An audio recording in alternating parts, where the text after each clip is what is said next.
சில வீடியோஸ்ல நீங்க பார்த்தீங்கன்னா, சில பேர் இந்த சுறாக்கள் நீந்தி போகும்போது, அதுங்கள அப்படியே அப்சைட் டவுன்ல வச்சுருவாங்க. அப்படி வைக்கும்போது, அதுங்க ஹிப்னாட்டிக் ஸ்டேஜ்க்கு போய்டும்னு சொல்றாங்க.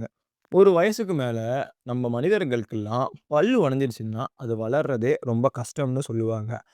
ஆனா, இந்த சுறா மீன்கள் தன்னோட வாழ்நாள்ல 30,000க்கும் மேற்பட்ட பற்கள லூஸ் பண்ணுதுங்கன்னும், அதே சமயத்தில அதுங்கள ஈஸியாவும், ஃபாஸ்ட்டாவும் ரீக்ரோ ஆயிடும்னு சொல்றாங்க. ஷார்க்ஸோட எம்பரியோ டெவலப்மென்ட் ஸ்டேஜ 3 வகையா பிரிக்கிறாங்க. ஓவிபரஸ். ஓவிபரஸ்னா முட்டையிடக்கூடிய சுறா மீன்கள் இனங்கள். ஓவோவிவிபரஸ். ஓவோவிவிபரஸ்னா முட்டைகள தன்னோட உடம்புக்குள்ளாரையே வச்சு இன்குபேட் பண்ணி குட்டிகளா போடக்கூடிய சுறா மீன்கள் இனங்கள். அடுத்து பார்த்தீங்கன்னா, விவிபரஸ். இதுங்கெல்லாம் குட்டி போடக்கூடிய சுறா மீனினங்கள். இதுல இந்த ஓவோவிவிபரஸ் மீனினங்கள் சொன்னேன்ல, அதுங்கள கேனிபலிஸ்டிக் பிஹேவியர் இருக்கக்கூடிய சுறா மீனினங்கள்னு சொல்றாங்க. ஏன் சொல்றேன்னா, தன்னோட தாயோட கருவுல முட்டையிலிருந்து முதல்ல பொரிஞ்ச சுறா என்ன பண்ணும்னா, அதன் பிறகு பொரியக்கூடிய சுறா மீன்களையும், இல்ல பாக்கி இருக்கிற முட்டையாவே இருக்கிற சுறா மீன்களையும் சாப்பிட்டுட்டு, தன்னோட தாயோட கருவுலயே ஒரு கேனிபலிஸ்டிக் பிஹேவியரா தான் வாழுதுங்கன்னு சொல்றாங்க. ஒரு ஷார்க் ஸ்பீஷிஸும் ஒரு தனித்துவத்தோட இருக்கும்னு சொல்றாங்க.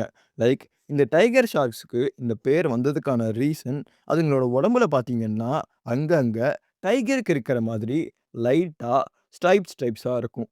அடுத்து black tip and white tip sharks. இதுங்களோட பேர்லயே இதுங்களோட தனித்துவம் உங்களுக்கு தெரிஞ்சிருக்கணும்.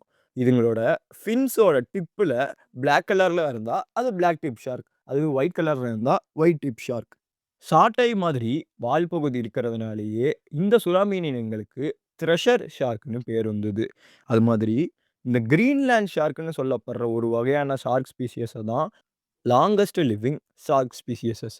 பிகாஸ் இந்த கிரீன்லேண்ட் ஷார்க்கோட லைஃப் ஸ்பேன் பார்த்தீங்கன்னா 400 வருடங்கள். இத்தன வருஷம் இந்த சுறா மீன் உயிர் வாழ்றதுக்கான ரீசன் பார்த்தீங்கன்னா, தன்னோட slow metabolism and cold water என்விரான்மென்ட்டால தான். இந்த த்ரெஷர் ஷார்க் சொன்னேன்ல, அதுங்க தன்னோட இரையையே தன்னோட விப் லைக் டெயில வச்சு தான் அட்டாக் பண்ணும்னு சொல்றாங்க.